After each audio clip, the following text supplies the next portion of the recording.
Can you hear me? You can use chat there at the bottom to say if you can hear me. Yes, great, thank you. All right. So ready? We can get started. Yes, thank you. So first of all, let's start by saying what is feedback, right? What is the definition of feedback? So feedback is information about reactions to a product or a person's performance of a task, which is used as a basis for improvement, right? So a person's performance of a task can obviously be very positive, and then it's so much easier to give feedback. But what if it's negative?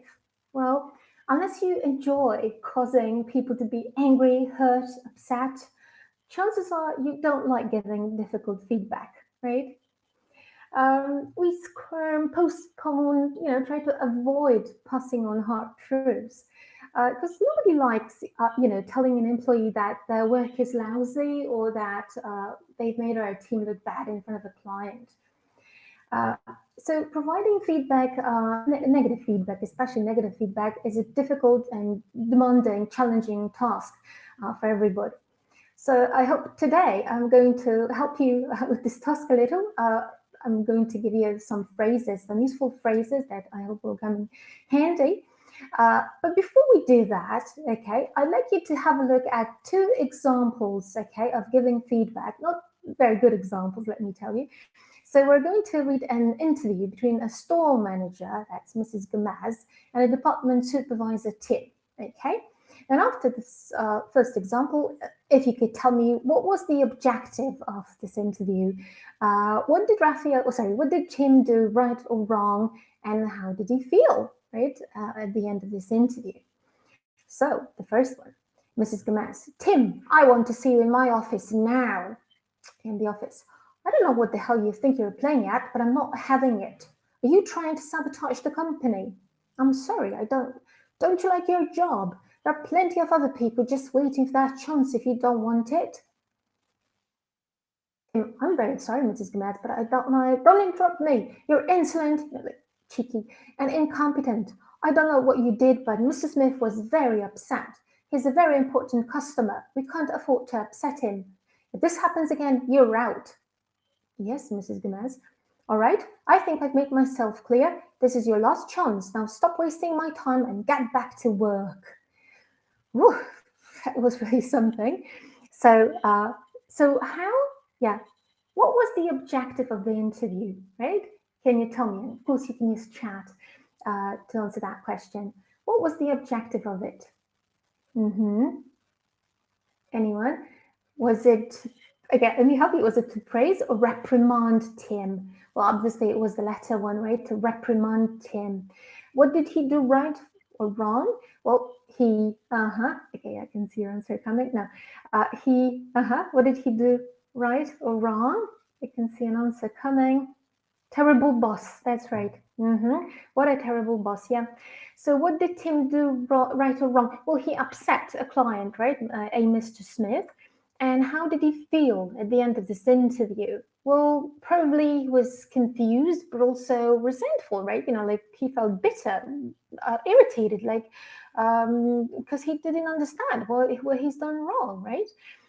Or he doesn't understand what he's done wrong. Right. So such an example, but we have another one. Oh, right. So Norbert is saying that he has got a lot of opportunities to find a better job. That's right.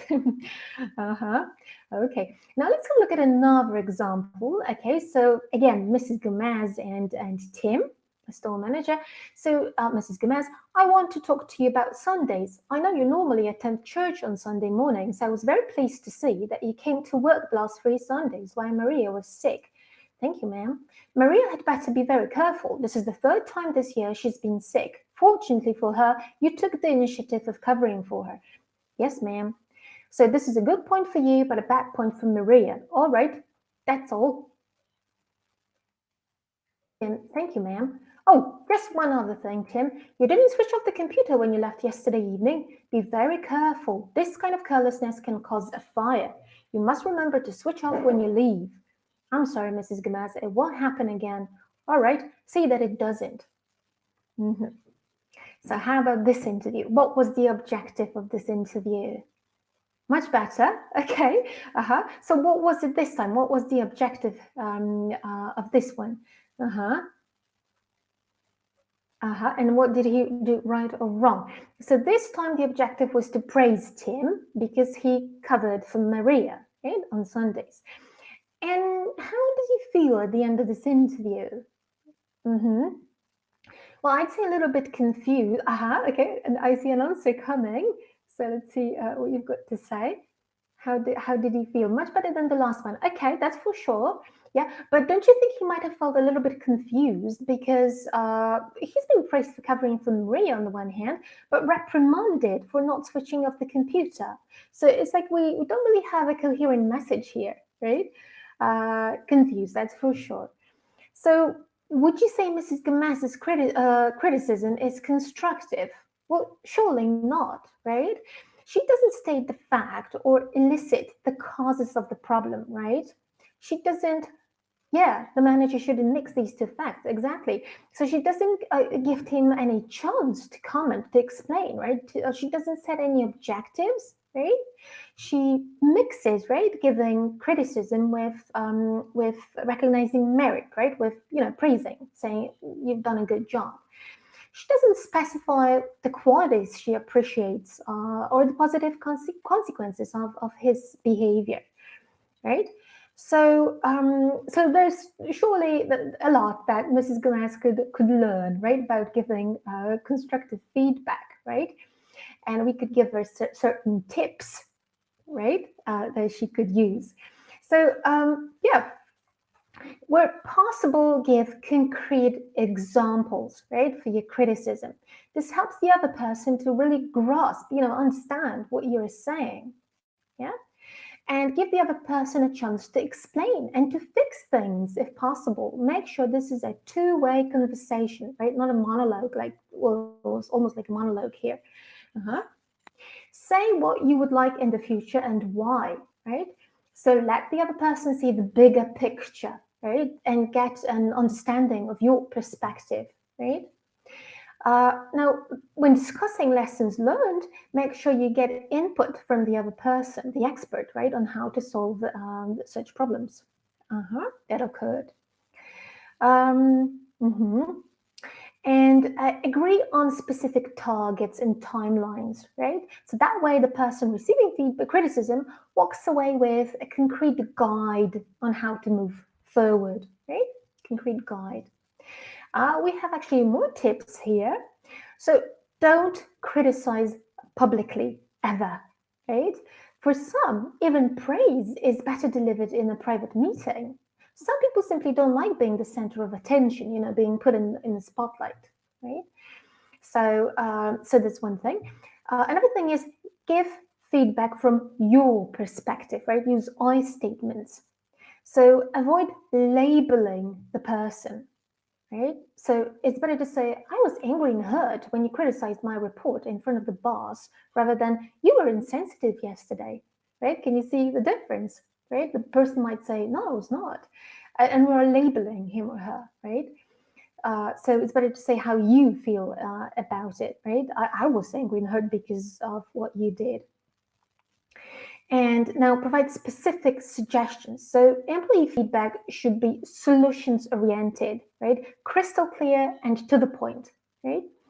General comments like your work needs to be improved, or I wasn't very impressed with those reports, you have to do better than that.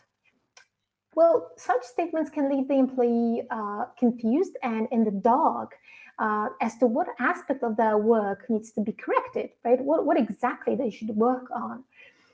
So be specific on what you'd like your employee to do and offer guidance on how to apply your feedback. Right? Be timely. The closer to the event you address the issue, the better. Okay? Being prompt, like kind of quick, is key since feedback loses its impact if delayed for too long.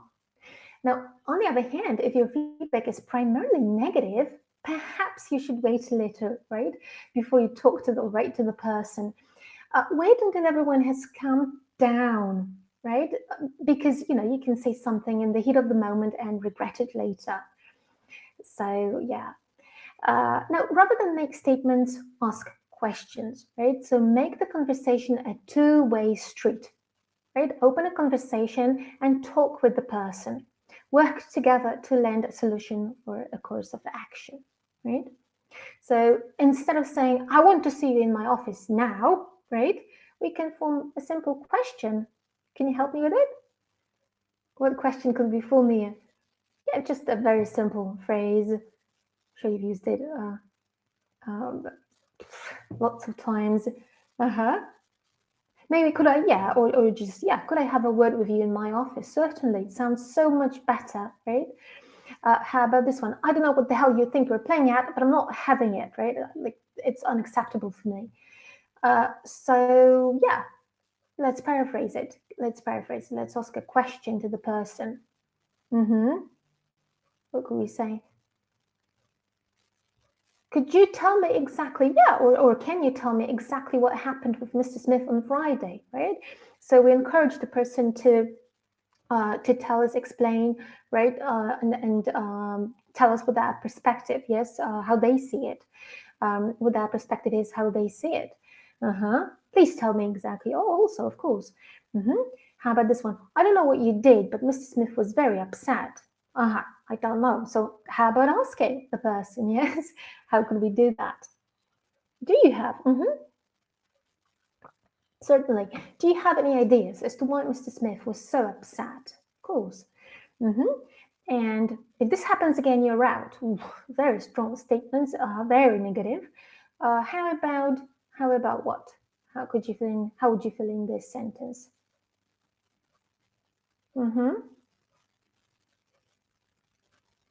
Do you, of course, do you really realize that this kind of problem can have serious consequences and, implying that you might lose your job, right? So, of course, this is so much better. And one more, now get back to work and make sure you do better next time. So what do you think we can do to make sure you do better next time, right? So remember, instead of making statements, ask questions, right? And you may not love giving negative feedback, but there are certain phrases that will help you become better at it, right? So let's have a look at them now. So first of all, pick the right moment. Okay, when you have difficult feedback to give, ask if now or another time is good to give it, right? No one likes to be bombarded in the middle of their workday, right? Or criticized on the spot without just a small heads up that a critique is coming, right?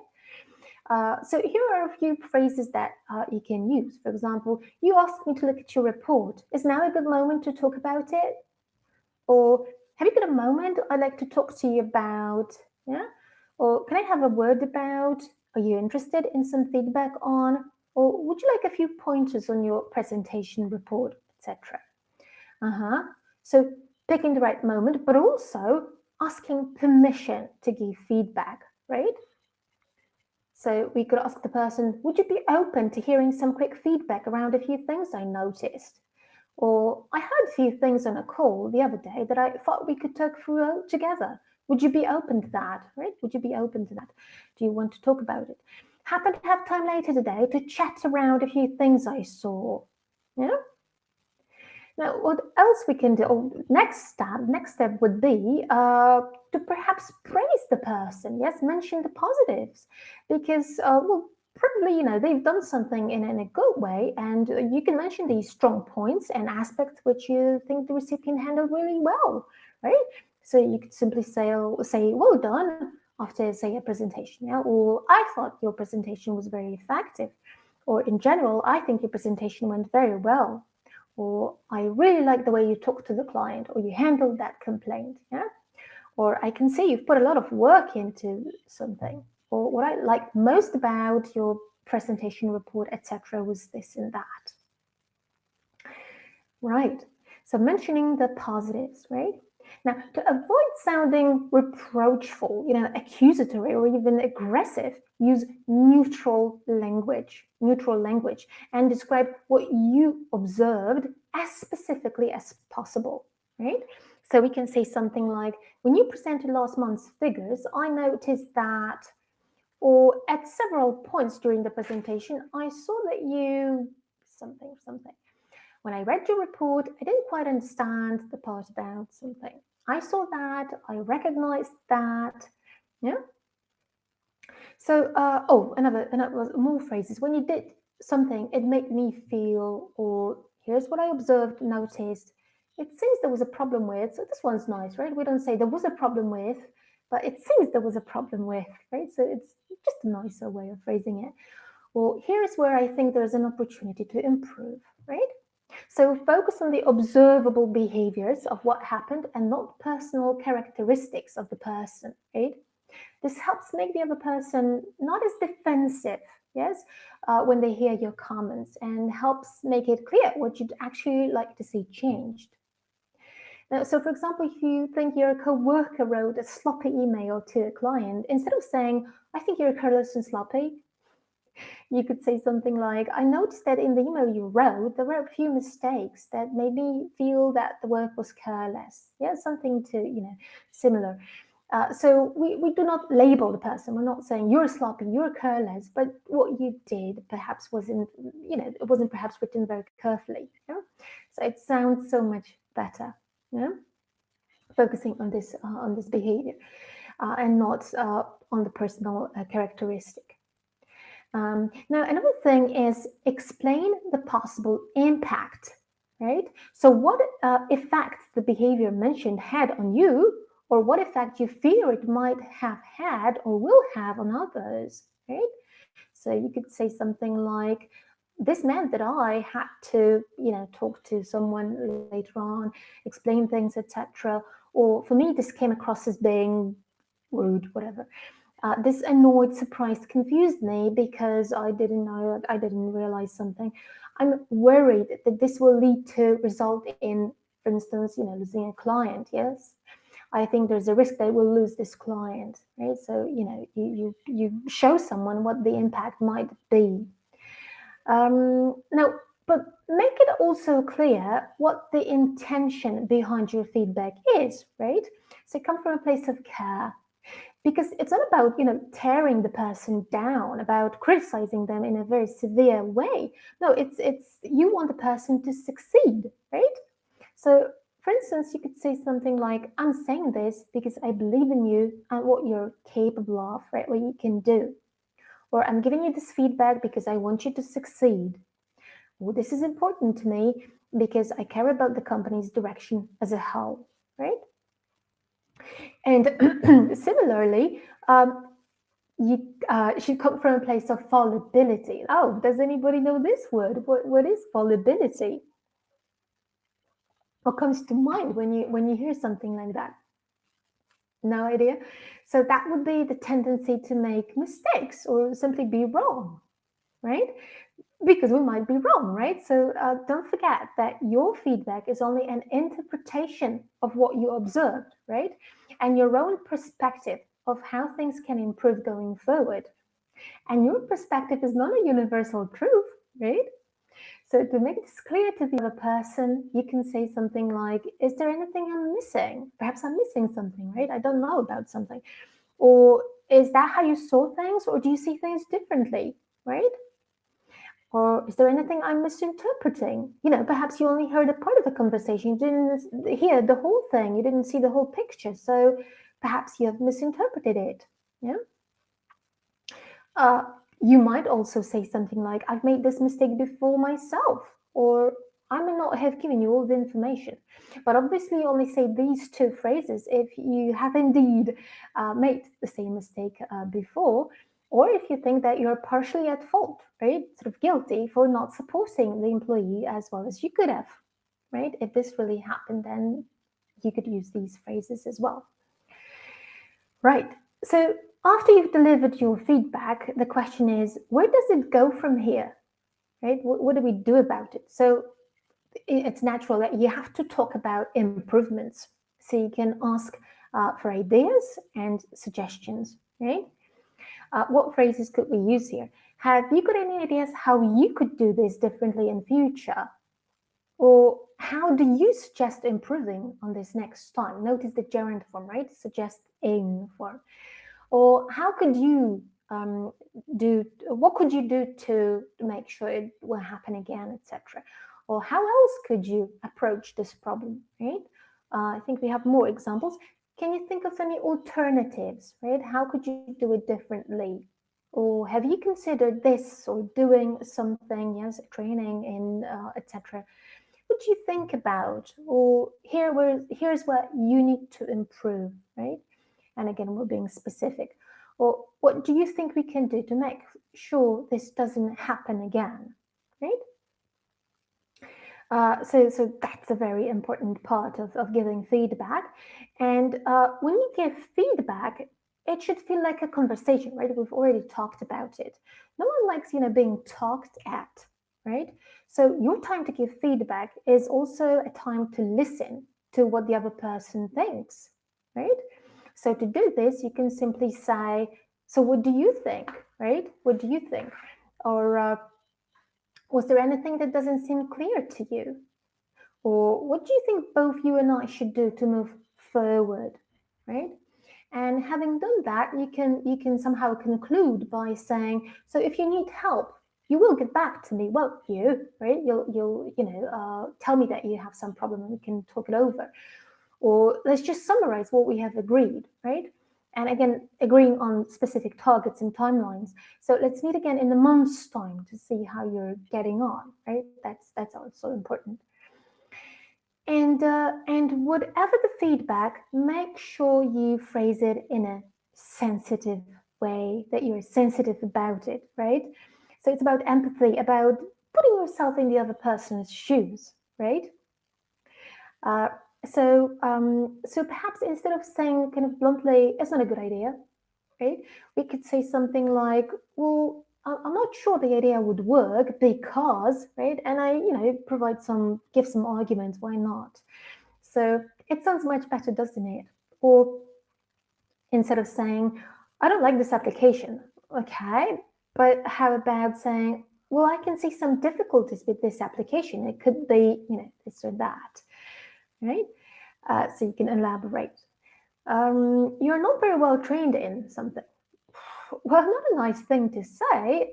So yeah, how about getting some training in, right? So we're just suggesting. Yes, the person can accept this suggestion or not, right? But it's like we're being sensitive about it. Simply, yes, we're being sensitive about it.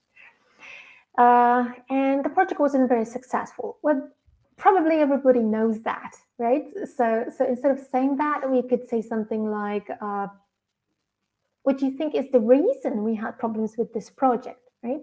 So again, we're encouraging this conversation, right? A two-way street, right? Let's talk about it. What do you think happened? Why did it fail? Because simply saying the project wasn't successful is kind of obvious, right? Probably. And again, we want to be sensitive. Yeah. So let's talk it over. Let's talk about it. Okay. So far, so good. So one way of giving feedback is, I'm sure you're familiar with it, is the sandwich method. Okay. So what is this? I'm sure you do know this method. So you can think of two sincere, genuine positives about somebody's performance, and present your feedback in such a way that you start with this positive information, then give your advice or some criticism, the meat, right? And then again, positive information. For instance, "You're great at this. This needs work, but this is amazing," right?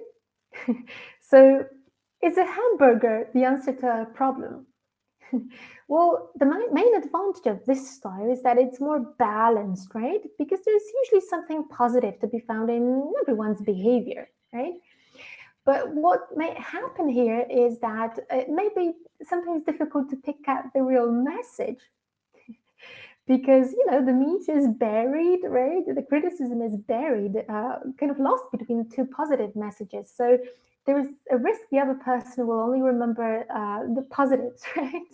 Will focus on what's positive, and the key thing, the key message, it will be kind of lost, right? Will be forgotten, basically. So that's one thing.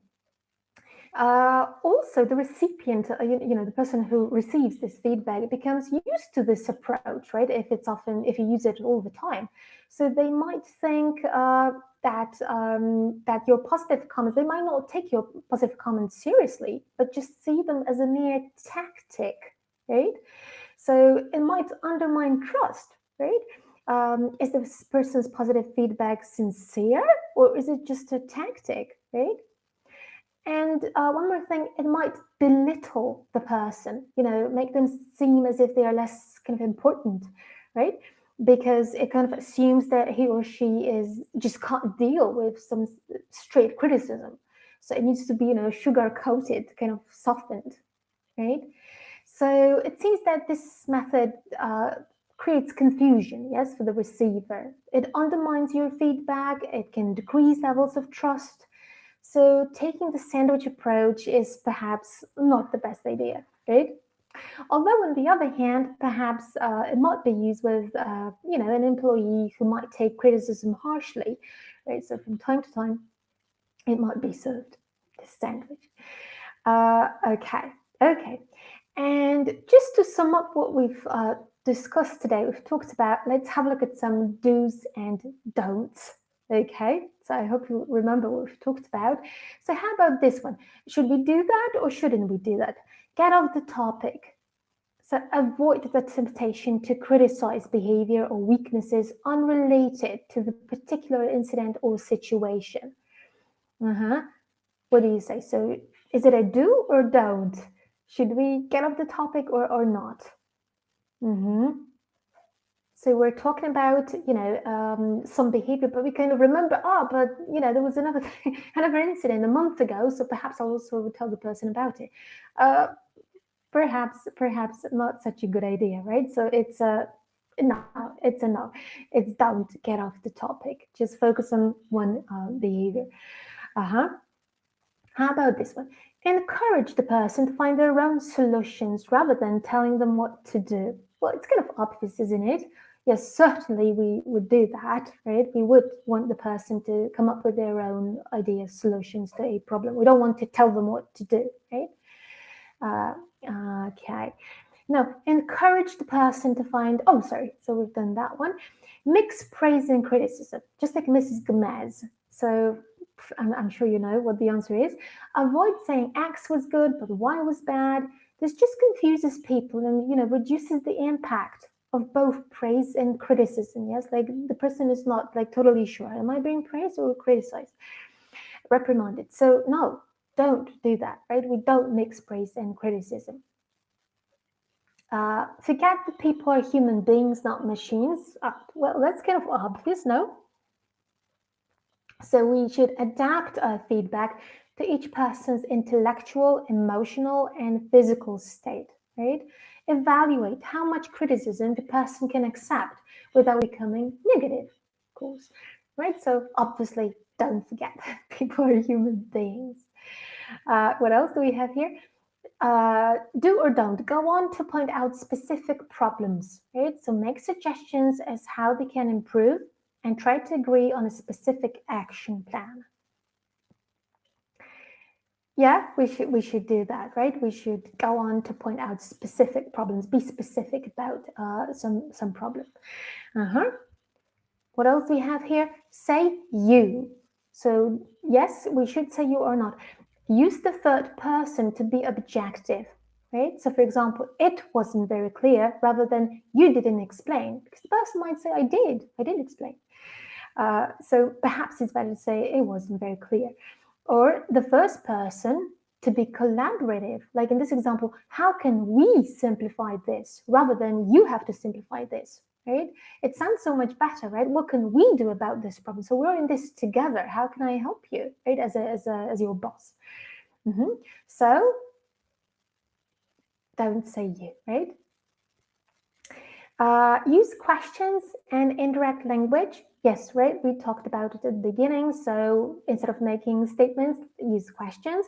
An indirect language, that would be like saying something like, what do you think we can do to make sure it won't happen again? Yeah, for instance, so we kind of introduce the question with, what do you think? Yes. What are your thoughts on that? Yeah. And one more, avoid upgraders, like totally, absolutely, and or use a few downgraders, like a little, slightly, a bit, that can soften the blow, right? Soften the blow. So perhaps, instead of saying you're absolutely wrong, you can say something like, you might be slightly mistaken there. Doesn't it sound much better? Doesn't it make you feel much better when you hear you might be slightly mistaken there, rather than when someone says you're absolutely wrong, like no question about it. So absolutely avoid upgraders, but use downgraders. Yes, that's perhaps a good idea. Right. So helpful phrases aside, remind yourself that giving difficult, honest feedback is in the best interest of your team. Being a good leader requires at times hard and uncomfortable conversations, right?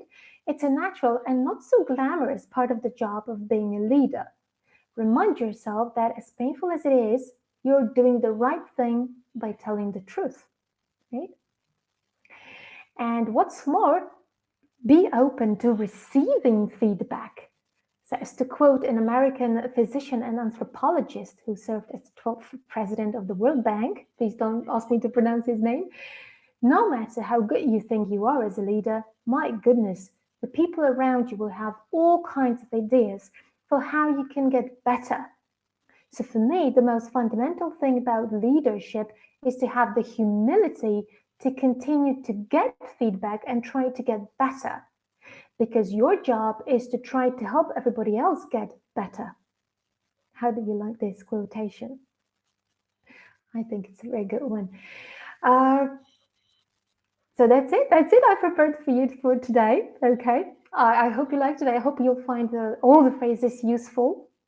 Obviously, I'll put them all into the materials. I'll prepare for you with the whole list of references, lots of them, so you can also check them, because there are lots of ideas, lots of useful information, and perhaps useful phrases. And what can I say? Just good luck. Good luck. Thank you. Thank you, everyone. If you have any questions, of course, you can put them into chat. Uh, and if not, just have a good evening. Thank you. Good night. Good night.